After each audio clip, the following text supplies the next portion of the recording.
El río Zújar es el afluente más importante que tiene el Guadiana. Hay un refrán del siglo XV que dice que el Zújar lleva el agua y el Guadiana tiene la fama. Un poco quiere decir que es el río Zújar el que realmente le aporta la mayoría de agua que el río Guadiana tiene.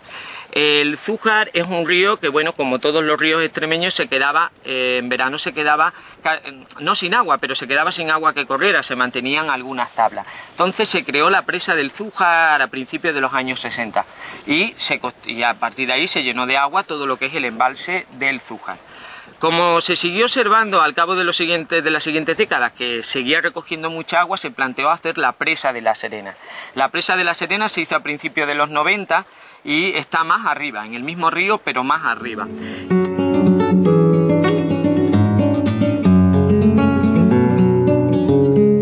La isla del Zújar es un complejo de turismo rural.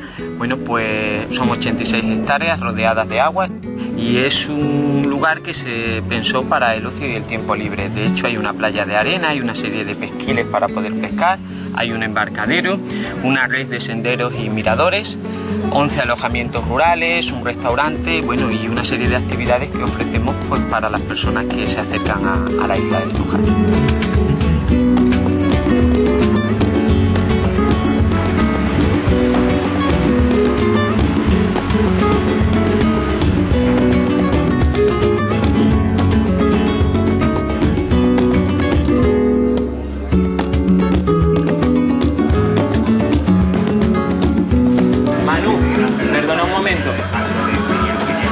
¿Esto qué es? ¿Una consulta que tenemos pendiente? Sí. ¿Para cuándo? ¿Del 15? Del 4, fin de semana del puente. Pues mire, llamo de la isla del Zújar, es en relación a una consulta que nos han hecho ustedes para alquilar son 8 personas ustedes, un apartamento para entrar el 4 de septiembre.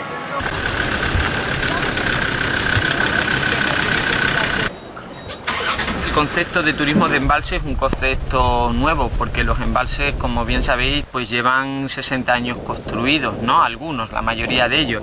Sin embargo, pues hasta hace unos 10, 12 años no se empezó a hablar de los usos recreativos del embalse.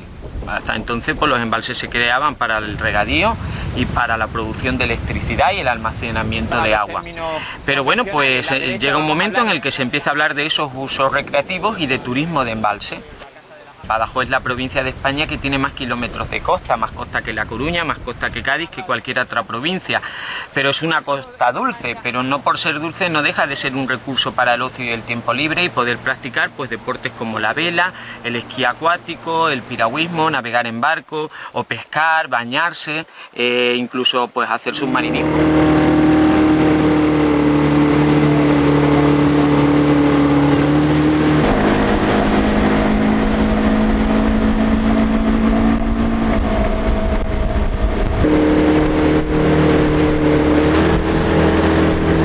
En el momento que aprendes, en dos veces que tira la cuerda, ya es rápido. Okay. Si no miras que va el barco delante, te crees que va comandando por el barco del agua. El conductor es muy importante, porque es el que te saca del agua y el que te mantiene en lo alto del agua. Si corres mucho, vas al agua, y si corres muy poco, te hundes.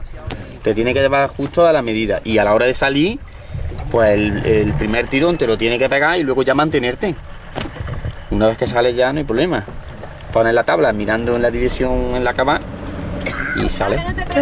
Luego es como cuando vas esquiando, vas girando y vas para un lado, vas para otro, hasta que empecemos a pagar saltos. Eso ya será en el siguiente capítulo.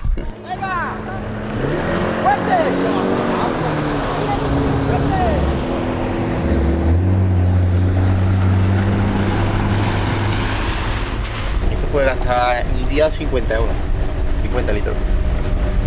Y estando usándola como las toma ahora. Hombre, un ratito por la mañana y otro ratito por la tarde. Un ratito para comer y descansar, porque el que coge la tabla se cansa un huevo. Sí, vaya pasando. El perfil del cliente es variado. Por un lado tenemos pues la familia que viene a pasar sus vacaciones en verano. Por otro lado tenemos de grupos de jóvenes que vienen y nos contratan paquetes turísticos con rutas en quad, paintball o rutas en canoa.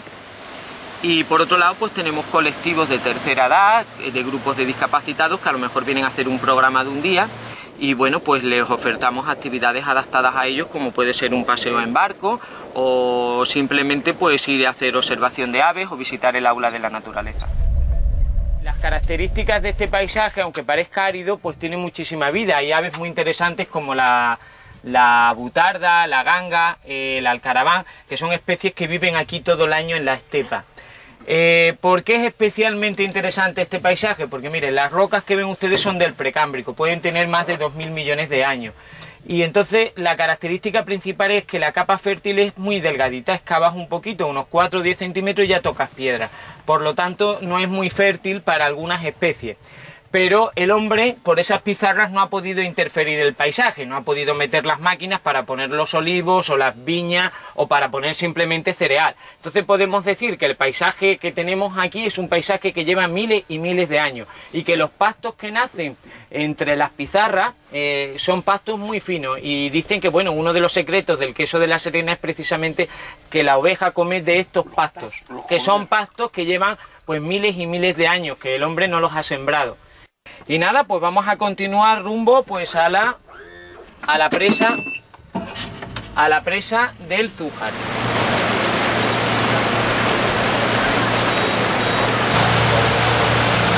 En los últimos 10 años, cuando se empezó a hablar de turismo de embalse, pues bueno, pues digamos se generó otro recurso económico, empresas relacionadas con turismo y entonces yo pienso que ahora se mantiene la tradición ganadera, pero bueno, digamos que la comarca está viviendo una apertura económica a otros sectores.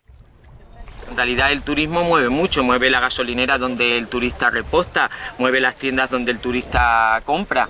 O sea que digamos que los recursos pues, o el turismo puede generar mucho tipo de riquezas. Y bueno, a lo mejor no llega a ser la actividad principal de nuestra comarca, pero sí puede ser una actividad complementaria. Porque de hecho el turista pues comprará queso de La Serena, comprará turrón de Castuera, comprará embutidos, por lo tanto digamos que otros sectores también se ven directamente beneficiados de esa promoción de nuestra comarca a nivel turístico. Bueno, pues esta es nuestro garaje donde bueno, pues cada día pasamos por aquí pues para dejar y entregar material. Porque como la isla, aparte de ser una isla geográfica, también podemos decir que está aislada y que la mayoría de los proveedores pues no nos llevan el material allí. Entonces digamos que tenemos aquí un punto de entrega y de recogida de material.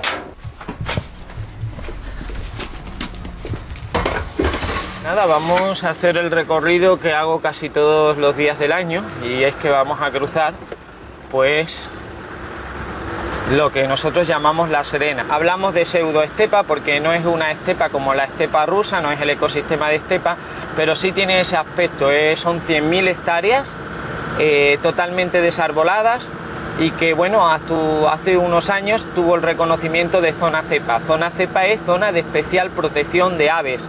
Este paisaje que vemos, que es de apariencia desértica, pues no es de apariencia desértica, porque mirad, hay 70 especies de aves que nidifican y viven todo el año en este paisaje. Las más destacadas podemos decir que son la butarda, que los machos llegan a pesar 18 kilos, las gangas, las ortegas, los alcaravanes, los aguiluchos cenizos, que viven todo el año en esta zona que estamos viendo. En la época de la transhumancia, todo el ganado que bajaba del norte de España bajaban a estas zonas y aquí eran los primeros pastos que se secaban.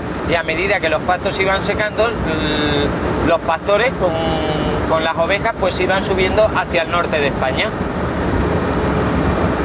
Una cosa curiosa, ¿ves las manchas amarillas que tiene los dientes de perro, las pizarras? Pues esos son bioindicadores de tener un entorno limpio. Afortunadamente no es una zona industrial y no hay mucha contaminación atmosférica.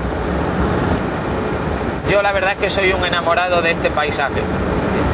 De hecho mi madre, que no es excesivamente mayor, tiene 62 años, pues hasta los 14 años vivió en una de estas fincas en un chozo de paja. Igual que mi madre, muchas familias de la comarca de La Serena han vivido aquí en chozos de paja en medio de estas fincas, pasando los inviernos y pasando los veranos.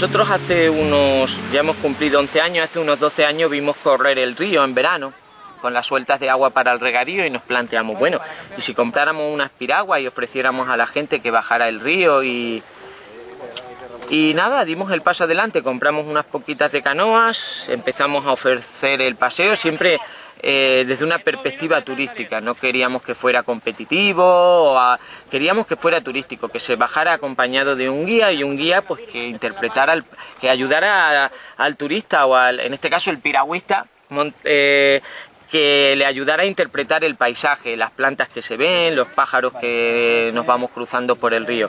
Primer consejo es que tanto en un tramo como en otro vayamos todos relajados, disfrutando de la actividad, y que en ningún momento pensemos que es ningún tipo de carrera, ningún tipo de competición.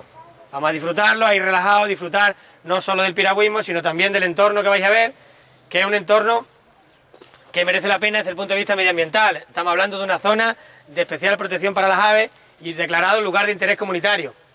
Vamos a ir pendientes a eso, vamos a disfrutar de esos paisajes y sobre todo de la infinidad de aves que vamos a ver durante el recorrido. Ahí, despacito, Lola. Va, ella lleva su ritmo. ¿Y yo qué hago? Como ella no me ve a mí, yo sí a ella, voy a cogerle su ritmo. ¿De acuerdo? A la cadencia que ella vaya es la que yo voy a tomar. ¿Qué pasa? Si con ese ritmo no vamos rectos, no vamos en la dirección que queremos, no, hay que corregir. Yo sigue remando, Lola, ella sigue remando su cadencia, ¿y yo qué hago? Remo aquí las veces que sea necesario hasta que la proa de mi barco se ponga hacia la dirección que quiero ir. Nos ayuda a todos mucho el hecho de que cuando acabe la corriente, en la balsa siguiente, que son aguas tranquilas, nos esperamos, nos agrupamos, comentamos lo bien que nos lo hemos pasado, ¿vale? Y cuando estemos todos juntos, continuamos. De esa manera también evitamos que el que vaya un poco detrás se sienta como que va forzado ahí con el grupo, ¿de acuerdo? Y así vamos todos mucho más relajados.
molino que estaba abandonado a mitad del camino y nos planteamos, pues bueno, averiguar de quién era el molino y conseguimos una cesión de 20 años, siempre que sea para fines didácticos. Entonces le fuimos sumando alicientes, como fue la parada en el molino, que es un molino que tiene 600 años, que llevaba más de un siglo parado y que desde hace 3 años ya muele.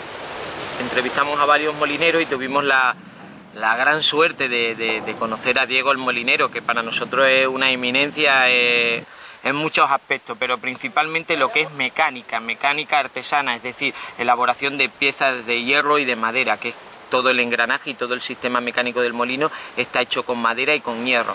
Entonces, claro, es un gran artesano, aparte de que, bueno, él ha sido molinero.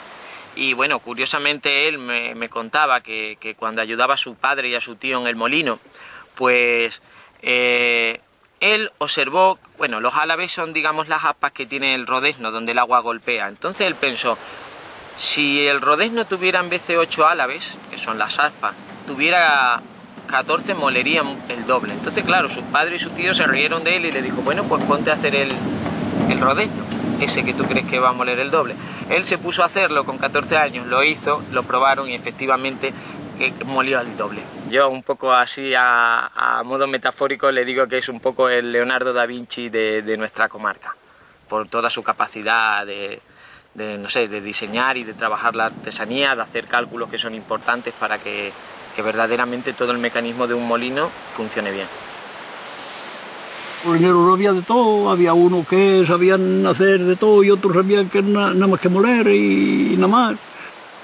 Porque la piedra si la echas, nada más echarla encima y venga que ruede, pues hay que centrarla muy bien, la va sopesando para que vaya nivelada, la de arriba, que se le van metiendo unos cartoncitos en una lavija, en un lado, en otro donde pida, hasta que queda.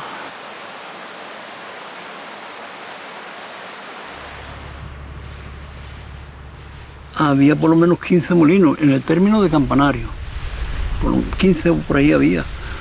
Y aquí en La Serena, en el término de La Serena, hay cerca de 100 molinos, 90 y tantos me parece que hay.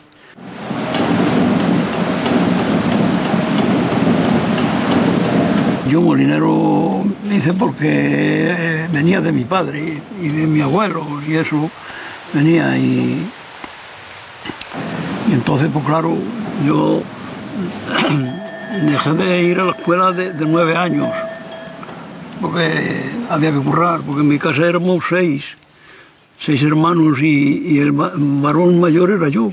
Tenía 4 hermanas, bueno, éramos 6, 7 éramos, porque una la mató la aviación cuando la guerra, cuando bombardearon, una con 8 años tenía. Muchos de esta gente joven de que los cuentan lo que había antes y eso se creen que es mentira.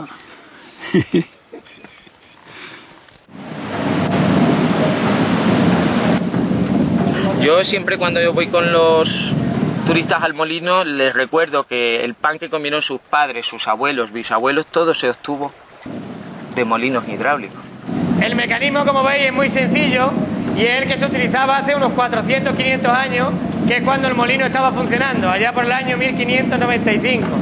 El agua penetra por el canal al levantar la compuerta y golpea un rodeno horizontal que se encuentra en el piso de abajo. Ese rodeno transmite hacia arriba por un eje el movimiento hacia esta piedra que se llama volandera, ¿de acuerdo?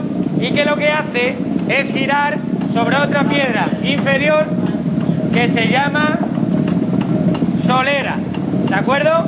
¿Lo veis? Una está quieta y la otra gira, con lo cual en la flotación producimos la harina.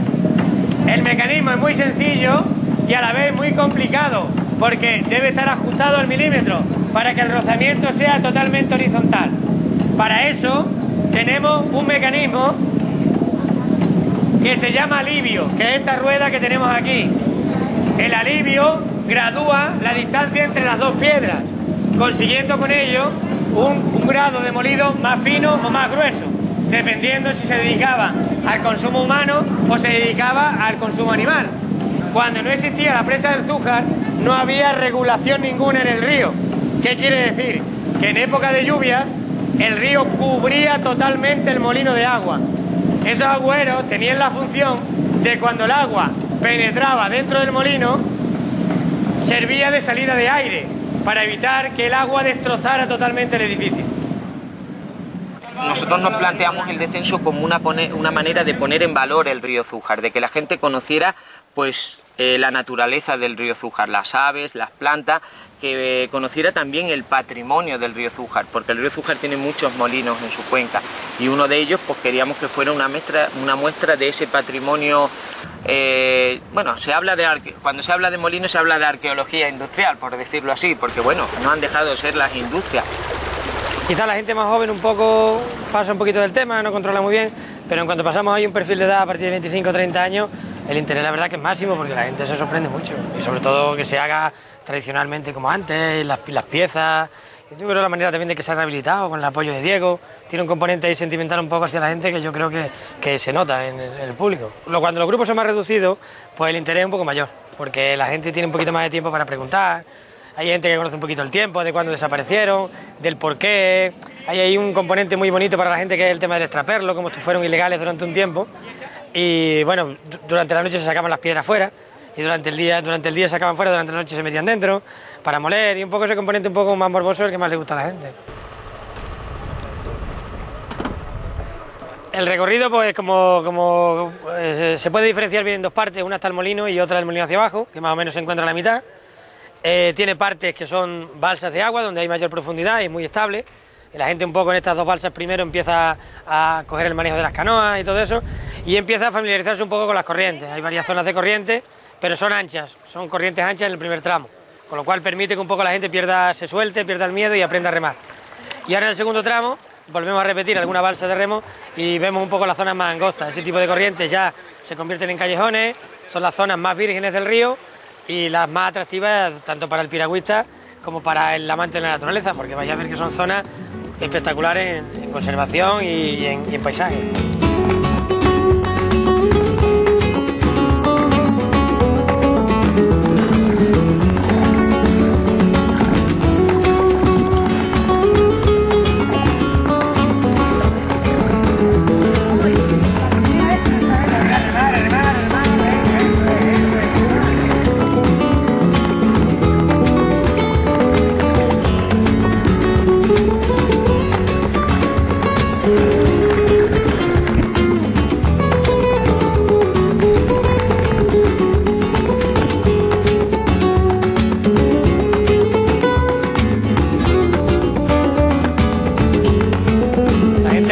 Suele liberar un poco la tensión, porque no olvidemos que gran parte de este público no ha hecho nunca una actividad de este tipo. Un porcentaje muy alto todavía es su primera experiencia, con lo cual la tensión es muy grande, Y la llegada abajo supone un poco el haber terminado, el relajarse y el disfrutar de la actividad.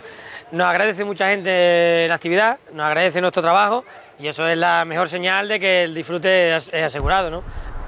Nuestro gran recurso, no sé si en Extremadura en general, yo creo que sí, pero seguro que en la zona donde nosotros vivimos el gran recurso diferenciador es el agua y los embalses. Y que ya sabemos que tienen su mercado, que tienen su público y que está ahí. Yo creo que es un poco el futuro, el desarrollo para nuestras comarcas va a venir por ahí.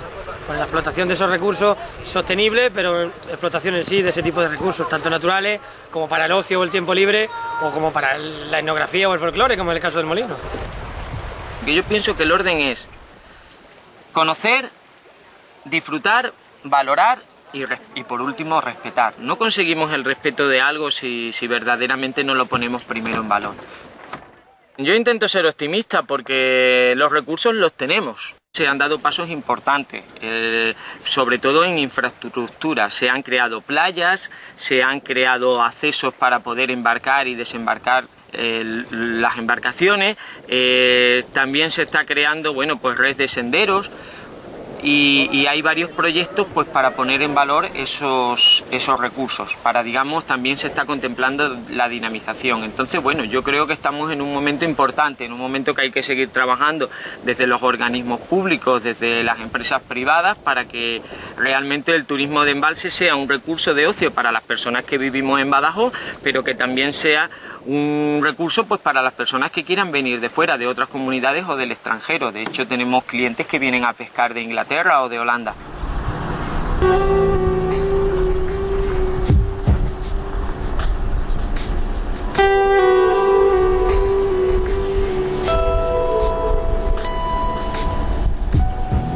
Todos estamos de acuerdo que en la orilla de un río, simplemente escuchando el ruido del agua o mirando la lámina de agua de un embalse, pues está claro que obtenemos una paz. Es como, no sé, yo pienso, una energía que nos ofrece la naturaleza y yo creo mucho en ello, en que el agua nos aporta paz y bueno, y nos da cierta felicidad o cierta calma.